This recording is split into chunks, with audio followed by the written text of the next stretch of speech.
Hello guys, good morning, good morning. Happy Thursday morning everyone guys. Ayan, ako ay magluluto ng ginisang sayote. Ayan, ginisa ko na ang sibuyas, kamatis at bawang at ilalagay natin mamaya ang tuna. Ayan, tuna ang hinahalo ko sa gulay guys. Ayan, gisa muna natin at yan, lagyan natin konting toyo para din. Yan kasi ginagawa ko guys, nilagyan ko ng konting toyo para di siya maputla. Ayan, hinalo-halo na natin guys, nilalagay na natin ang ating gulay. Na gulay na healthy. Ayan. Healthy to guys kasi ito na ang hinahalo ko. Ayan. Ito na ang aking pinanghalo. Ayan.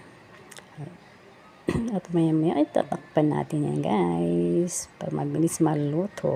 Yan, lagyan ko na ng cube.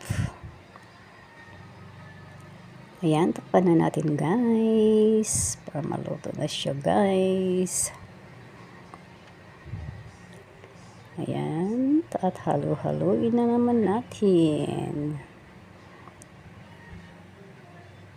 Ang gusto ko sa gulay guys ay medyo malutong ang pagkaluto. Hindi siya yung masyadong lutong-luto, malambot na malambot.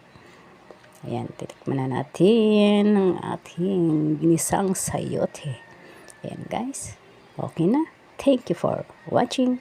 Bye-bye.